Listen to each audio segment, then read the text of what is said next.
that you're here.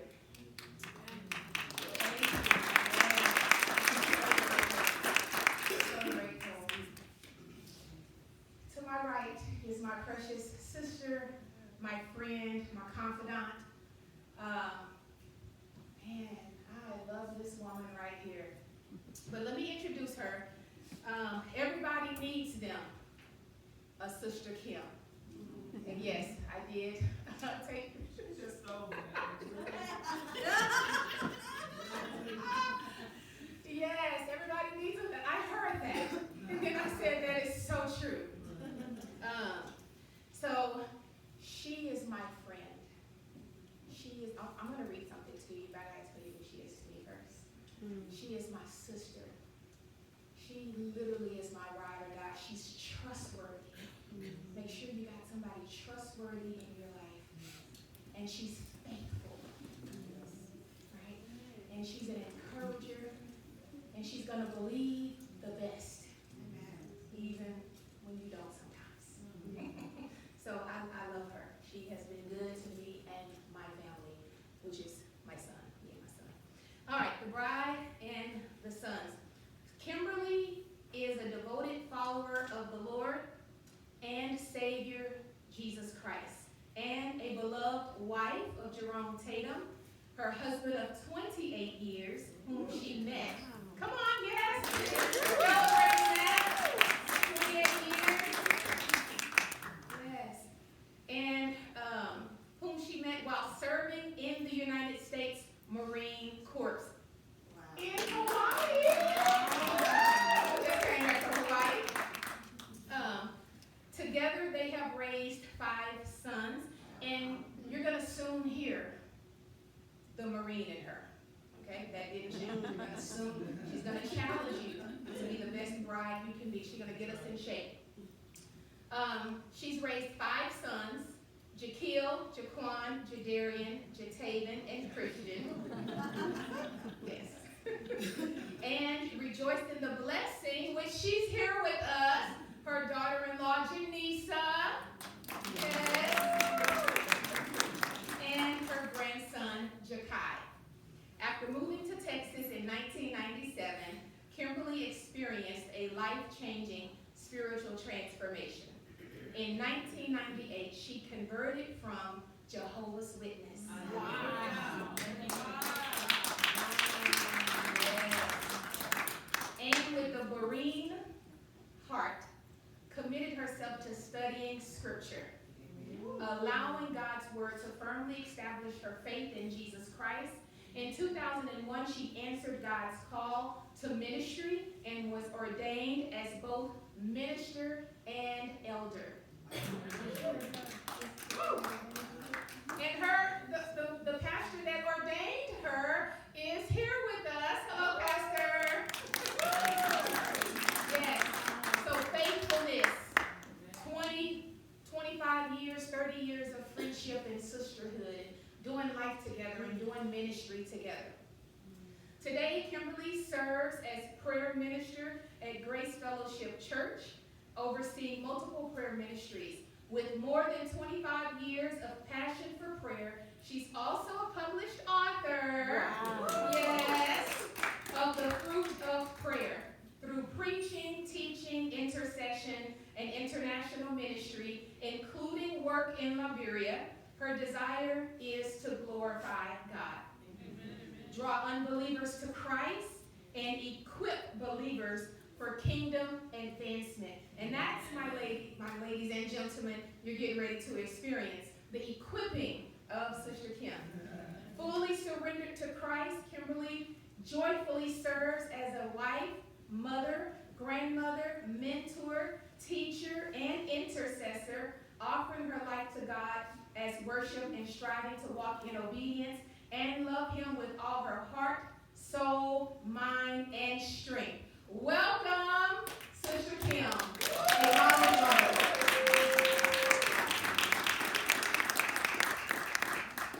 Okay, that took too long. Shonda, did you want this phone back there? Okay, let's just focus on Jesus. If you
go to the bridegroom.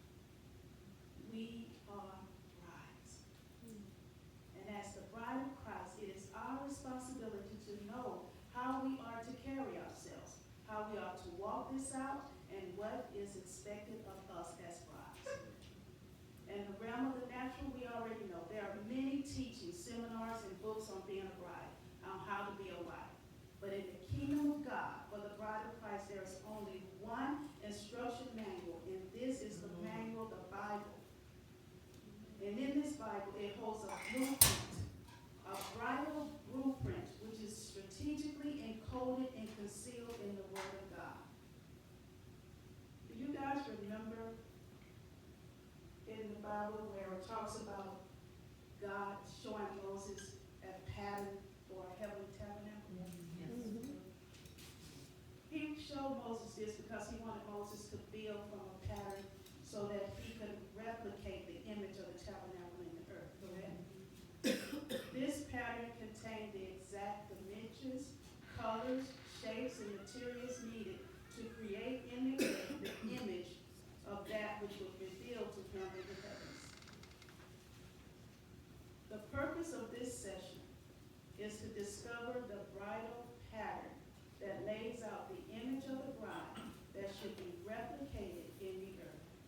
We also want to uncover the bridal model that outlines the likeness, the modus operandi, and the very way the bride is to walk in the earth.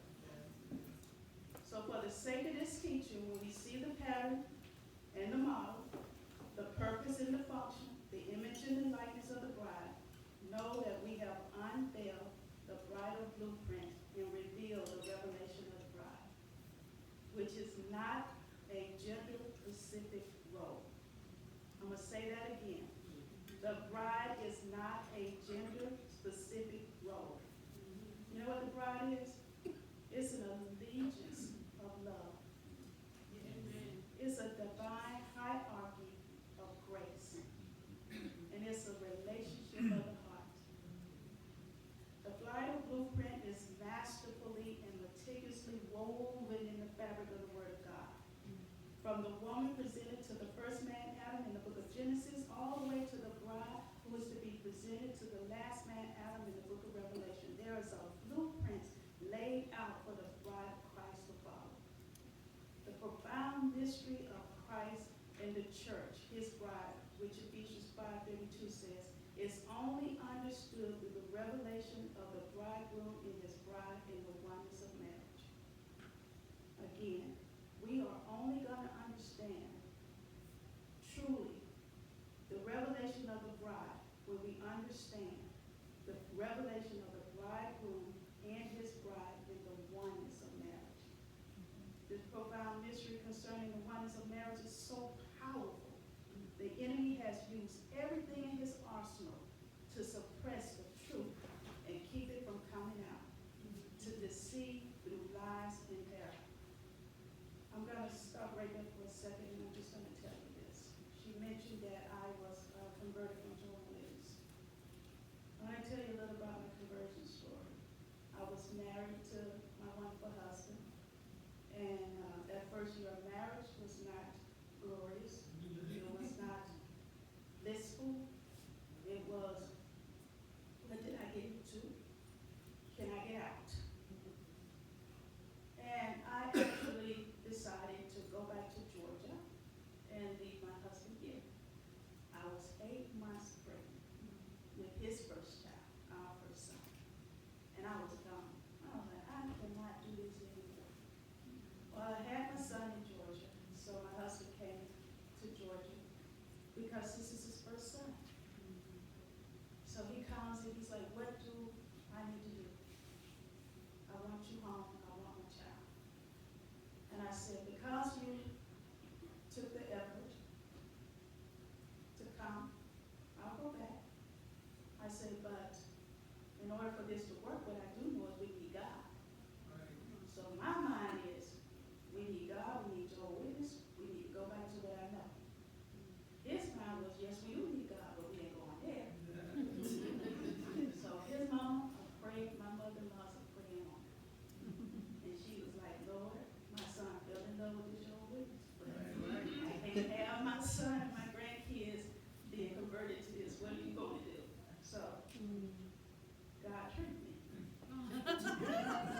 saying, you thought that you were supposed to go this way, but I'm calling you that way.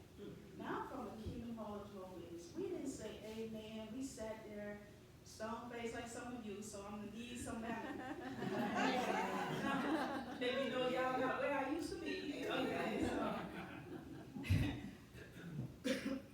I knew nothing about what people did in church because I wasn't raised in church. We literally sat there and we took in whatever was being said.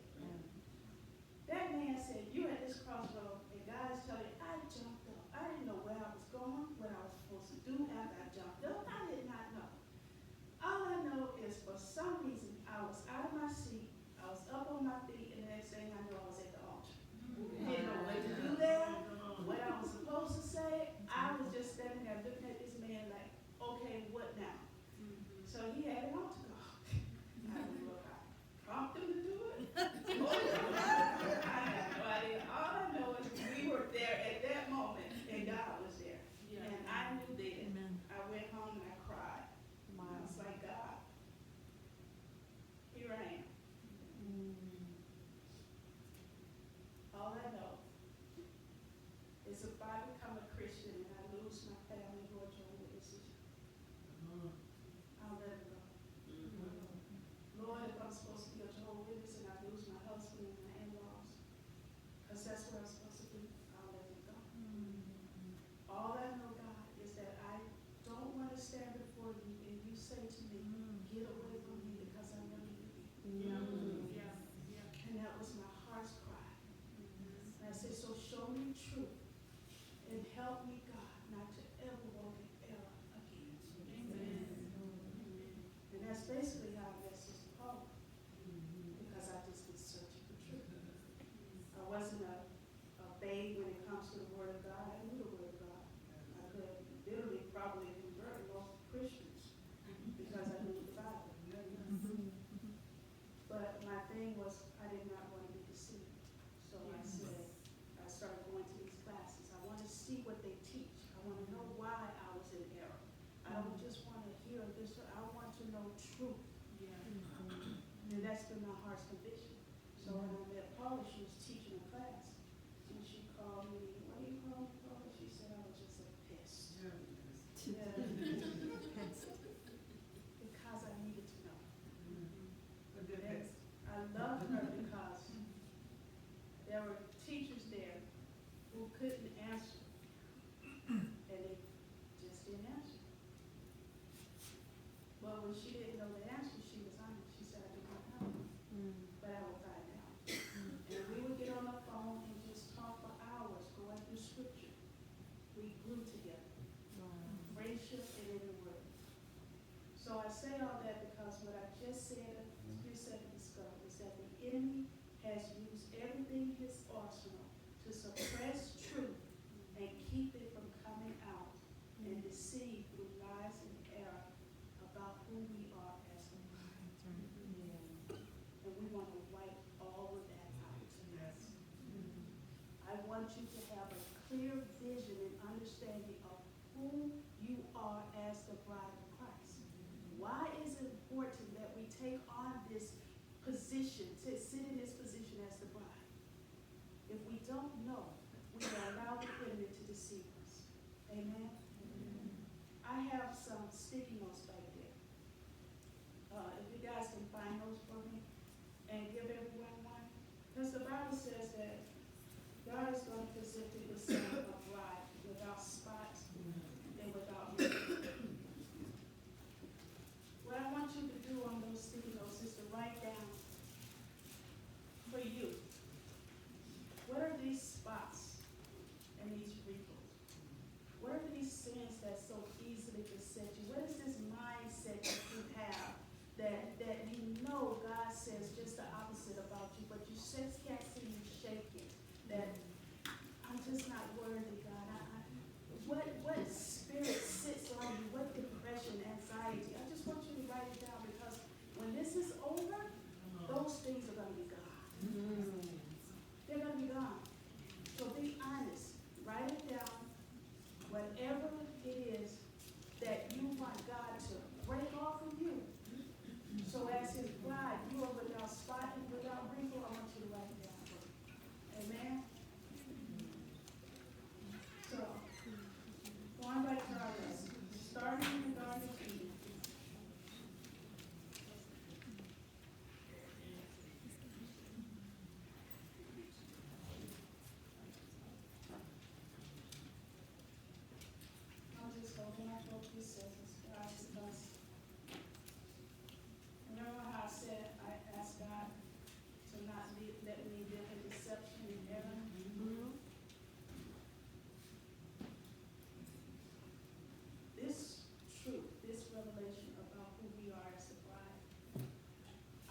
will is essential for every Christian to understand. So I just want to hold up a few seconds so we can settle down. We can go through this together. Amen. Okay. So starting in the Garden of Eden, we are introduced to the first bride. And the bridal blueprint is being unfolded. Genesis 2 and 7 reads this way. And the Lord formed man of the dust of the ground, and breathed into his nostril the breath of life. And man became what? A living soul. Genesis 2:21-22 says this. And the Lord God caused a deep sleep to fall upon Adam, and he slept. And he took one of his ribs and closed up the flesh instead of, and the rib which the Lord had taken from the man, he made a woman, and brought her unto the man. The unveiling of the bridal blueprint begins here with the bridal pattern. God created from the dust of the ground Adam. But the woman, his bride, he formed from the rib of the man. Why? Because the pattern had already been drawn. See, from the moment that the creation of Adam was complete, everything that would be called man, everything that would be called human, would be a replica, a duplicate, a reproduction of the pattern man Adam. So he didn't even start off again. So the bride is the image bearer of her bridegroom. Amen. The bride is the image bearer of her bridegroom, who he himself is the image bearer of God. This is why Adam would declare that she is now bone of my bone and flesh of my flesh. Because everything that he was, so is she. For she is another of the same kind. There was an alliance of love. Look at what God said in Genesis 2:18. And the Lord God said, it is not good that the man should be alone. I will make him a helpmeet. Make for him a what? A lover. Make him a friend who sticks closer than a brother. What about a sibling? What about a mentor or a life coach? No. God said, I'm going to make him a helpmeet. Other version says it's like this. Make him a suitable companion. One who is comfortable to him. A counterpart suitable and complementary to him. One like unto himself. One who is similar to him in equal part. That's the bride. Think about it this way. The bride, the woman, was the very last creation. All terrestrial and celestial beings were already created, and yet God saw neither in the heavens or on the earth any creation suitable to co-reign with a man. Did y'all get that? God could look in the heavens with all the angels and all the creation. He could look on the earth. He had created all things. But there was not anything suitable to co-reign with this man he had created in his image. So he had to create for him a bride. I don't know about you guys, but for me, that was wow. Yes, very powerful. Man. So he had to create this being called woman as a bride, a suited companion, an equal partner for him to help make anything and everything that was not or in the future would not be good. She, the woman, the bride, would help him to make it good. It is not good for man to be alone. It is not good. That was the only thing in creation at that time that was not good. Well, how is God going to fix it? He created a woman. So every time something's not good, a bride should be able to step up and help to make it good. Right. Amen? That's our job. We help him make things good. Amen? Amen. So, this is our divine hierarchy of grace. Let's dig into this blueprint. The bridal blueprint first lays out the love that the Father has for the bride. I'm about to blow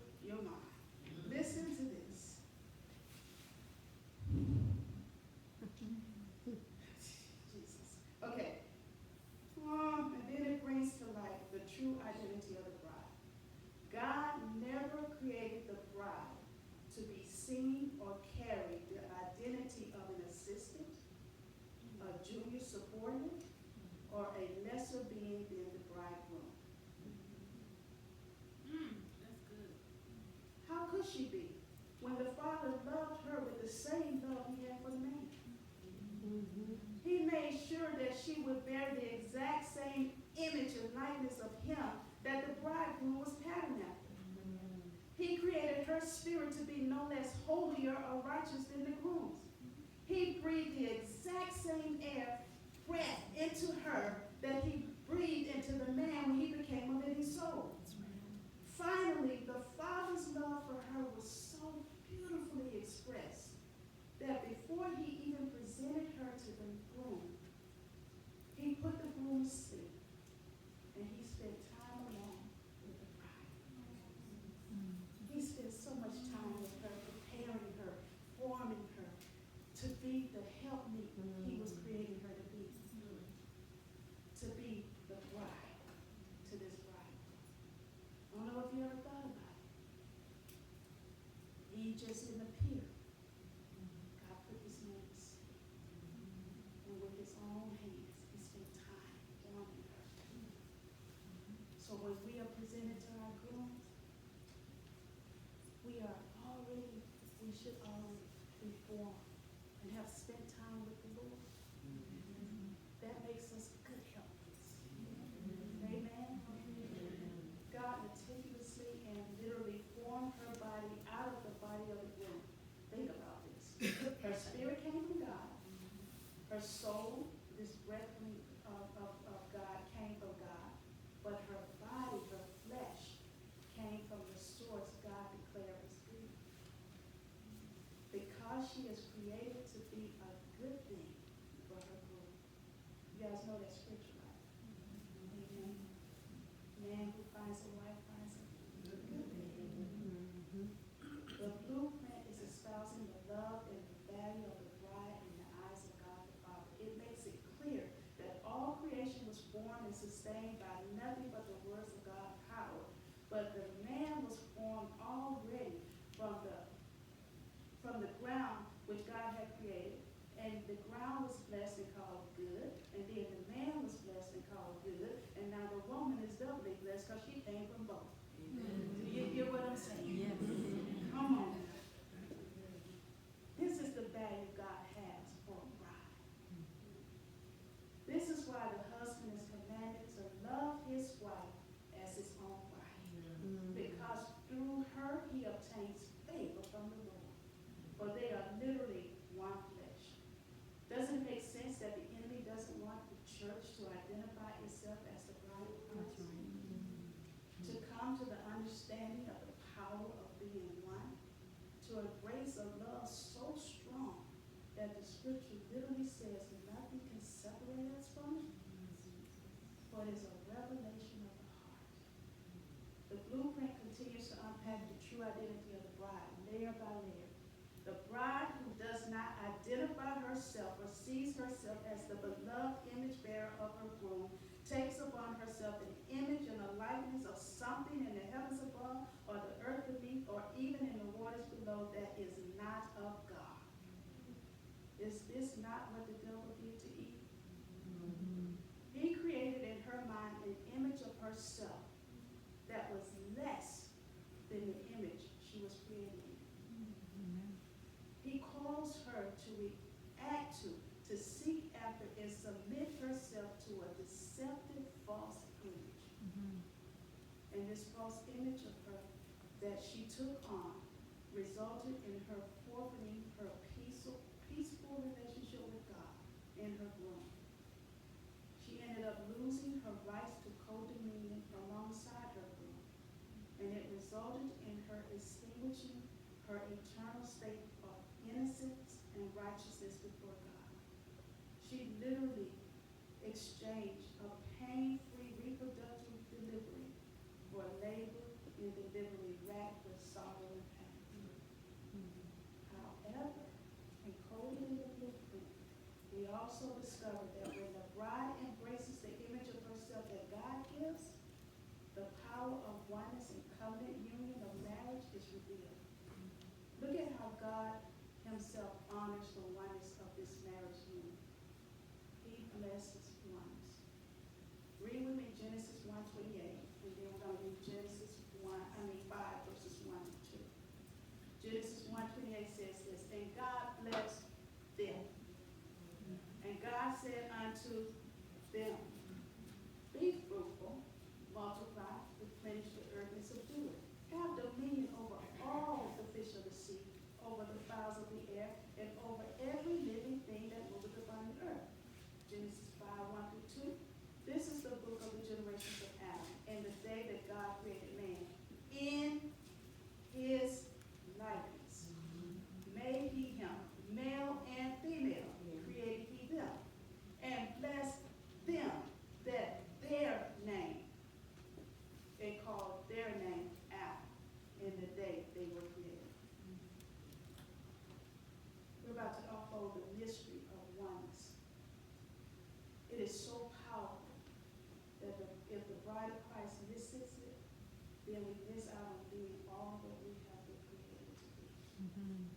In Psalms 133 and 3, we are taught that the unity God commands a blessing.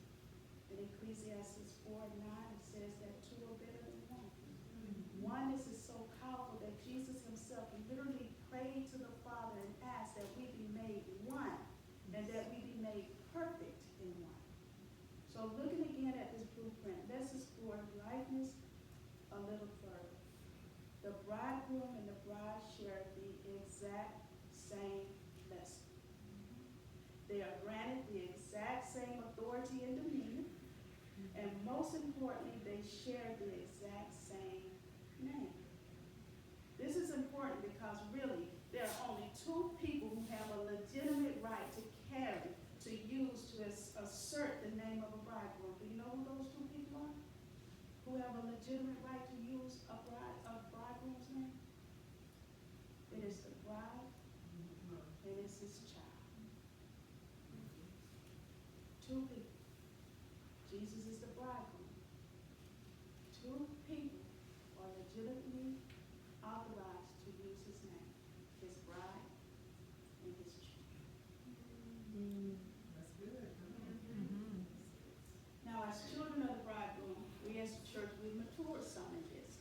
Our understanding of the spirit of boyfriend, we taught on that. We start embracing our sonship on a whole different level than our bridalship. Why? I made that word up, y'all, bridalship. Because we allow the enemy to continuously use the same devices against us he used against the original bride. He deceives us into questioning our identity. He plants a perverted image of ourselves in our minds, and he uses it to cause us to give to others things that God forbid. The blueprint helps us to know the truth, and this truth we know sets us free. Amen? Amen. We now know that just as the first bride bore the image and the likeness of her bridegroom, so it is for the church, the bride of Christ. We are to bear the exact same image and walk in the likeness of Jesus Christ himself, because he himself is the express image of God the Father, who Jesus only did what he saw the Father do, demonstrating to us how to reflect God's image and likeness in the world. This means that if we are bearing any image, vision, or identity that does not reflect us as the Lord's good thing, if this image does not acknowledge us as a suitable companion or a helpmeet to our bridegroom, and if it does not manifest in us or through us the oneness we have in Christ Jesus our Lord, we have submitted ourselves to a false image. We have been bewitched, and we are being cheated out of doing the works that Jesus did, and even greater works, because he has gone to be with the Father. The bridal blueprint contains the image and the likeness of the bride. Portraying an image without walking in it is like 2 Timothy 2 and 5.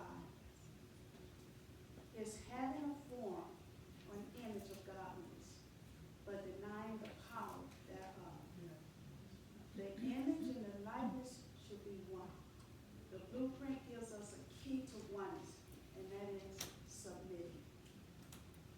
us clear examples of brides who walked in the image and the likeness of their groom and those who did not. I'm just going to take a couple of seconds and we're going to explore and see how submission plays a role in this oneness. You guys remember Vashti? Can you say you pronounce her name? She wore the image of a bride. She had this image of a queen, but she refused to walk in the likeness of a bride who was submitted to her husband. Eventually, her image was ruined because she brought shame to the image of her husband. However, Esther not only wore the image of a bride who ended up winning the heart of her husband, but she walked in the images of a submitted bride who garnered so much favor from her husband that she was used to save an entire nation of people. That's how powerful submission is. Rebecca, from the moment Abraham's servant had contact with her, she fulfilled all the requirements of a bride, thus walking in the image and the likeness of a submitted bride. Whereas when we look at Michal, David's wife, we see that she had such a bad image of her husband. She had a bad image of him. And we bear the image of our husband, so how was her image? It was, she made a fool of herself, saying that he made a fool of himself. We have to carry the image of our bridegroom, and we cannot reflect to the world an image that does not truly reflect him. Does that make sense? When we finish it up with the Old Testament, remember Zipporah? She was Moses' wife. She realized that Moses was not in a good place. Remember what I said about the bridegroom? The bride? She helps the bridegroom to do what is good, right? If something is not good, she helps. Well, guess what? Moses was not in a good place with God. God was literally mad with Moses. So Zipporah, she did what she knew to do as a helpmeet. She went and circumcised their son to ease God's anger. And she said these words to her husband: "Surely you are a bridegroom of blood to me." The bride turned that which was not good and made it good, and therefore her husband received favor from the Lord. The word supports itself.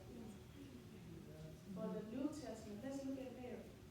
Not as the mother of Jesus, but as the bride of Joseph.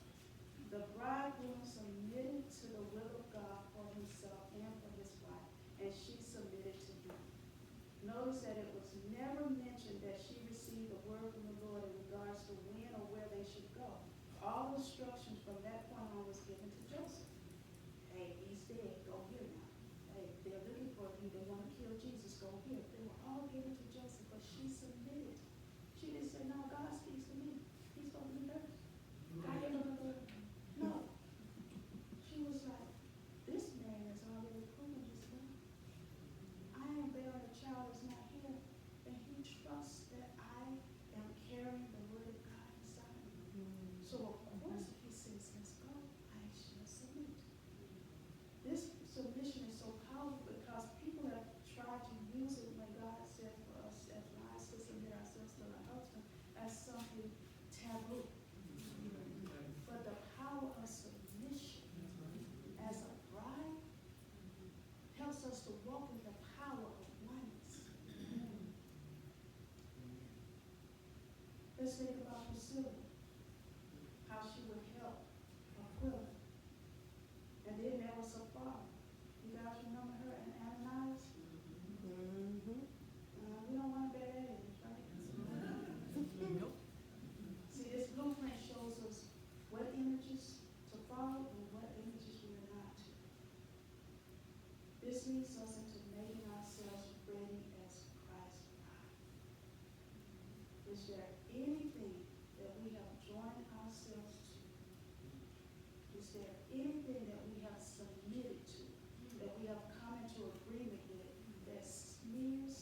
be the bride.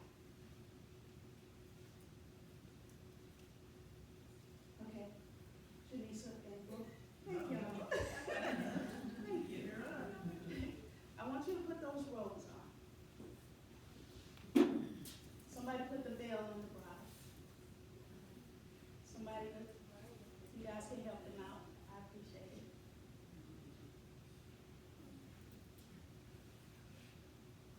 Sister Paula, can you come up, please?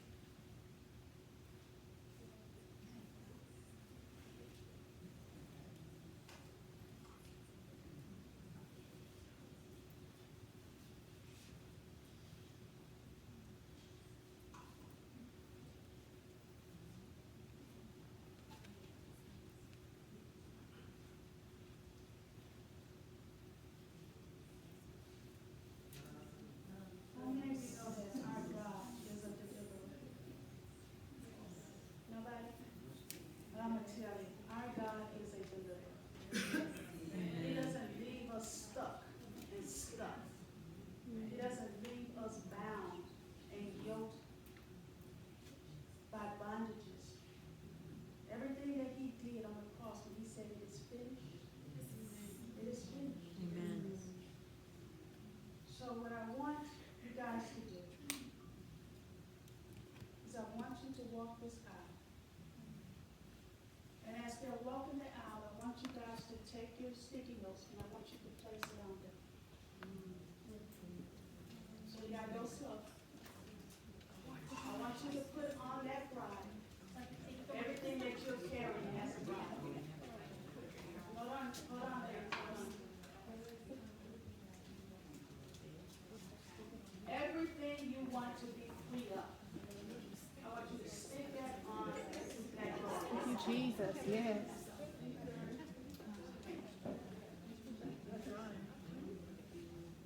Now is the day of salvation. Now is the day of deliverance. Thank you,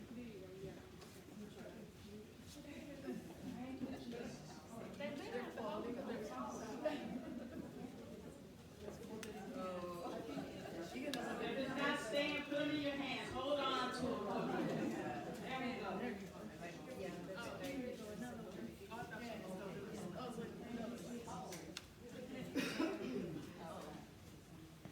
See, this is not what God wants for his bride. Weighed down with depression, trauma. Well, I've been delivered from trauma. This happened in my life, but I've been delivered, but you're still triggered. You're still triggered. Sister Chloe, come right here. Teresa, will you come, Sister Chloe? Brooke, will you come over here? Sister Gabby, where are you? Can you come forward? Sister Lynn, can you come forward? This is what God says. That the bride, Sister Lynn, right here, and Sister Paula. The Bible says this, that the Lord will sanctify his bride with the washing of the word. She's going to be set apart. So all of this that you see here, fear,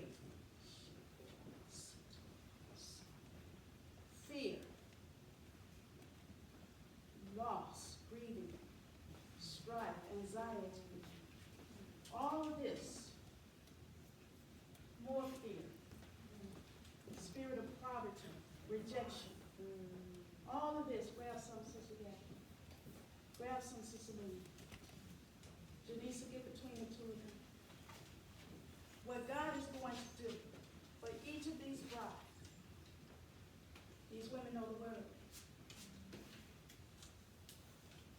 They know the word. So what we're going to do is we're going to wash the wash. And everything that you guys put on here is going to be washed away with the word of God.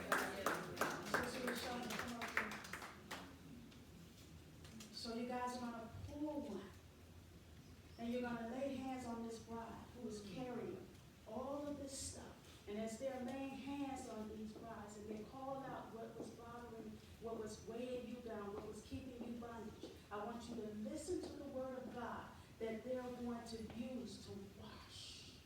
But God is not giving you a spirit of fear, but of love and power and a sound mind. So we rebuke the spirit of fear. In the name of, see, this is what you're going to see happen right here and right now. Are you guys ready? Hallelujah. Go ahead.